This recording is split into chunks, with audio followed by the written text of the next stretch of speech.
Social మీడియాను open చేస్తే చాలు టాక్సిక్ సినిమాను ఉతికారేస్తున్న పోస్టులే ఎక్కువగా కనిపిస్తున్నాయి. ఆ సినిమా అటర్ ఫ్లాప్ అయిందని, డిజాస్టర్ అయిందంటూ నెట్టింట తెగ ట్రోలింగ్ జరుగుతోంది. ఈ సినిమాలో నటించిన హీరో దగ్గర నుంచి ఆ సినిమా దర్శకురాలి వరకు అందరిపైన సినీ అభిమానులు విమర్శల వర్షం కురిపిస్తున్నారు.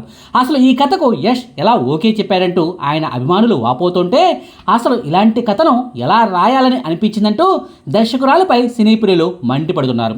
నెట్టింట ఈ సినిమాపై వస్తున్న ట్రోలింగ్స్ను చూసి ఈ సినిమా నిర్మాతలే భయపడిపోయి నేరుగా బెంగళూరు కోర్టుకే వెళ్లారు.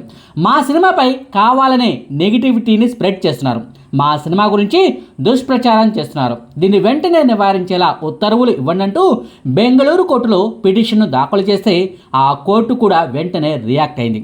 కావాలని తప్పుడు ప్రచారాలు చేయొద్దని, పరువు నష్టం కలిగేలా కంటెంట్ను ప్రచురించవద్దని బెంగళూరు కోర్టు ఆదేశాలను జారీ చేయడం గమనార్హం. అయినా సరే నెట్టింట ఈ సినిమాపై ట్రోలింగ్ మాత్రం తగ్గడం లేదు. ఈ సినిమాపై జరుగుతున్న ట్రోలింగ్ గురించి కాసేపు పక్కన పెడితే, అసలు ఈ సినిమాకు ఎందుకు ఇలాంటి టాక్ వస్తుంది, ఈ సినిమా టీం చేసిన బ్లండర్ మిస్టేక్లు ఏంటి, ఈ సినిమాపై మరీ ఈ రేంజ్లో నెగిటివిటీ పెరగడానికి రీజన్ ఏంటి, ఈ సినిమా మరీ ఈ రేంజ్లో డిజాస్టర్ టాక్ను మూటగట్టుకోవడానికి కారణాలేంటన్న వివరాలను ఈ వీడియోలో క్లియర్గా చెప్పుకుందాం. టాక్సిక్ సినిమాకు ఈ రేంజ్లో ఫ్లాప్ టాక్ రావడానికి ప్రధాన కారణం కథేంటన్నది అర్థమయ్యేలా క్లారిటీగా చెప్పకపోవటం. గన్నుల వైలెన్స్ లేకుండా, డ్రగ్స్ కల్చర్కు సంబంధించిన సీన్లు లేకుండా చెప్పుకోవాలంటే ఇదో సాధారణ ఫ్యామిలీ కథ. భార్యాభర్తల మధ్యలోకి మూడో వ్యక్తి ప్రవేశించిన తర్వాత ఏం జరిగింది అన్నదే ఈ సినిమా కథ. బంగారం లాంటి భార్య, ఓ బాబు కూడా పుడతాడు. ఏలుకోవడానికి మామయ్య సంపాదించి పెట్టిన సామ్రాజ్యం కళ్ళ ముందే ఉంది. అయినా సరే ఓ అమ్మాయిని చూసి ఇష్టపడతాడు, మోజుపడతాడు, ప్రేమిస్తాడు. ఆమె రాక వల్ల హీరో జీవితంలో ఎలాంటి మార్పులు జరిగాయి, ప్రేయసి కడుపులో పెరుగుతున్న బిడ్డ అసలు ఏమయ్యాడు, ప్రాణంగా ప్రేమించిన ప్రేయసినే హీరో ఎందుకు దూరం పెడతాడు, ఆమె ముఖం చూసేందుకు కూడా ఎందుకు ఇష్టపడాడు అన్నదే ఈ సినిమా కథలోని కీలక విషయాలు. నిజానికి ఇదే కథతో ఓ హార్ట్ టచింగ్ ఫ్యామిలీ ఓరియంటెడ్ సినిమాను తీయొచ్చు. హీరో సొంత అక్కయ్యే తమ్ముడు భార్యను ఎందుకు చంపాల్సి వచ్చింది, మామయ్య క్యారెక్టర్ ఎలా ముగిసింది, కన్న కొడుకుతో ఆ తండ్రికి పగేంటి అన్న అంశాలతో చక్కటి ఫ్యామిలీ కథను తీయొచ్చు. కానీ ఇలాంటి సెంటిమెంట్ సీన్లతో సినిమాలను తీస్తే ఆ సినిమాలకు పాన్ ఇండియా అప్పీల్ రాదన్న ఉద్దేశంతోనే గన్ కల్చర్ను తీసుకొచ్చి పెట్టుకున్నారు. తోడుగా డ్రగ్స్ వ్యాపారాన్ని కూడా ఈ సినిమాలో ఓ కథాంశంగా జోడించారు. దానికి తోడుగా క్యాసినోను కూడా యాడ్ చేశారు. అదే సమయంలో 1947 నాటి కాలానికి కథను తీసుకెళ్లి సినిమాటిక్ లిబర్టీని కూడా తీసుకున్నారు. అయినా సరే అసలు కథ ఏంటన్నది జనాలకు క్లారిటీగా అర్థమయ్యేలా చెప్పడంలో దర్శకురాలు దారుణంగా ఫెయిల్ అయ్యారన్నది వాస్తవం.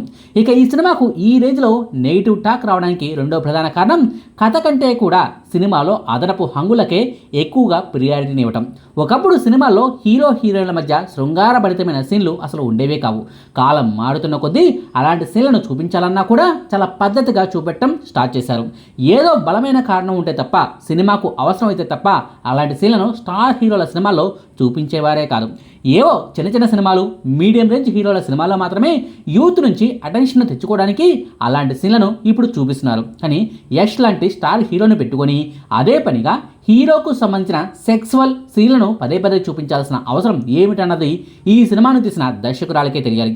కనిపించిన ప్రతి అమ్మాయి హీరోతో పక్కన పంచుకోవడానికే తెగ ఉత్సాహం చూపిస్తున్నట్టుగా ఉంటాయా సీన్లు. సినిమాలో ప్రతి పావు గంటకు సెక్సువల్ సీన్ ఉంటుందంటే మీరే అర్థం చేసుకోండి ఏ రేంజ్లో ఇంటిమేట్ సీన్లు ఈ సినిమాలో ఉన్నాయో అన్నది. దీనికి తోడుగా గన్ కల్చర్ అంటూ, డ్రగ్స్ వ్యాపారం అంటూ ఏవేవో సీన్లను చూపించారు. అసలు ఏదైనా సినిమాలో హీరో ఉన్నాడంటే విలన్ కూడా ఉంటాడు కదా, ఆ విలన్ ఎవరన్నది కాస్త ఆలస్యంగా అయినా చూపిస్తారు కదా. కానీ ఈ సినిమాలో మాత్రం విలన్ ఎవరన్నది క్లారిటీగా చూపించరు. హీరోపై అటాక్స్ జరుగుతూనే ఉంటాయి, కానీ ఎవరు ఎందుకు అటాక్స్ చేస్తున్నారన్నది క్లారిటీని ఎవరు.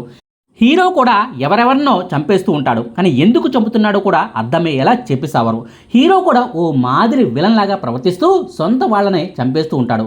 కారు డ్రైవరు టూత్ పిక్ను ఇవ్వలేదని నోట్లో బాంబును పెట్టి మరి హీరోయే చంపేయటం అనేది మరీ దారుణం కదా. ఇలాంటి పొంతం లేని సీన్లు ఈ సినిమాలో ఎన్నో ఉన్నాయి. ఈ అనవసర అర్థం పర్థం లేని సీన్ల వల్లే సినిమాకు ఆడియన్స్ డిస్కనెక్ట్ అయిపోయారు. రొమాంటిక్ సీన్లు, సెక్సువల్ సీన్లు సినిమాకు పనికొస్తాయని దర్శకురాలు అనుకుంటే ఆ సీన్ల వల్ల అసలు కథ ఏంటన్నది అర్థం కాకుండా పోయింది. అందుకే ఈ సినిమాకు ఈ రేంజ్లో నెగిటివ్ టాక్ వస్తుంది.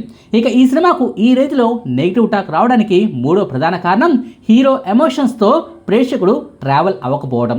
మీరు కేజీఎఫ్ సినిమాలను చూడండి. హీరోలో ఏదో తెలియని బాధ, చిన్నప్పటి నుంచి పడిన బాధల వల్ల ప్రపంచాన్ని సైతం జయించాలన్న కసి హీరోలో ఉంటుంది. ఆ తర్వాత హీరో ఏం చేయబోతాడన్న ఆందోళన ప్రతి ఒక్క ప్రేక్షకుల్లోనూ కలుగుతుంది. కేజీఎఫ్ సినిమాల్లో హీరోకి ఇచ్చిన ఎలివేషన్లు, హీరోకు రాసిన డైలాగులు కూడా బాగా పేలాయి. ప్రేక్షకుడికి సరికొత్తగా అనిపించాయి. హీరో ఎమోషన్స్తో ఆడియన్స్ కనెక్ట్ అవుతారు. హీరో పాత్రతో ఆడియన్స్ కూడా జర్నీని చేస్తారు. కానీ ఈ టాక్సిక్ సినిమాలో మాత్రం హీరో పాత్రతో ఆడియన్స్ డిస్కనెక్ట్ అయిపోయారు.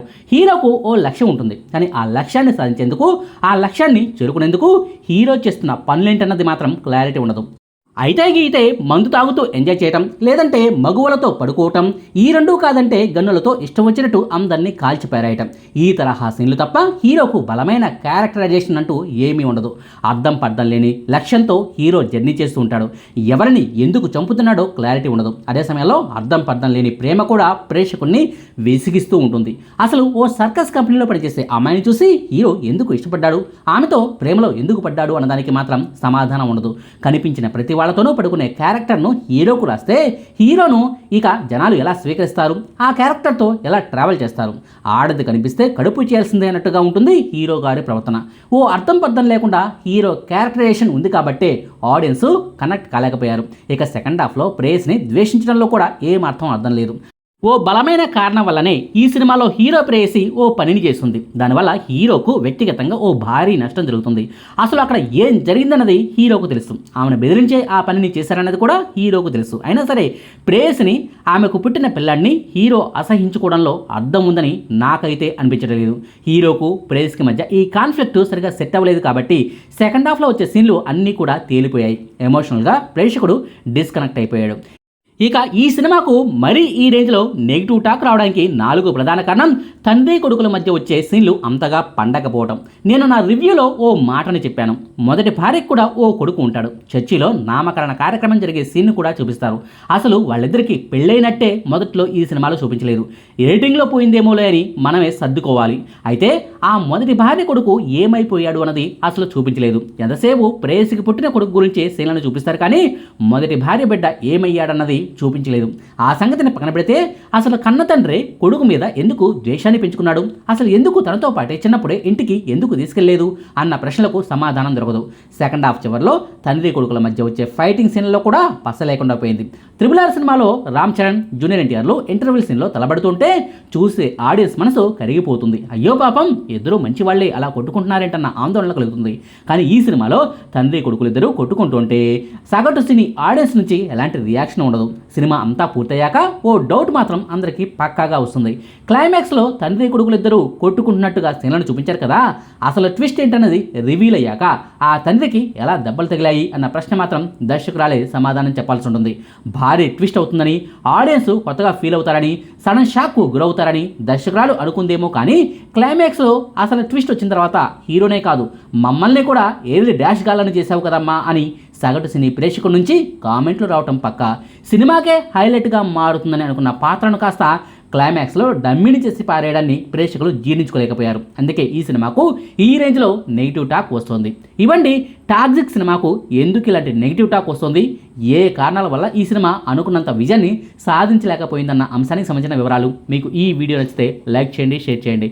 మరిన్ని ఆసక్తికరమైన వీడియోల కోసం మా కొత్త ముచ్చట ఛానల్ను సబ్స్క్రైబ్ చేయడం మాత్రం మర్చిపోకండి. Thank you.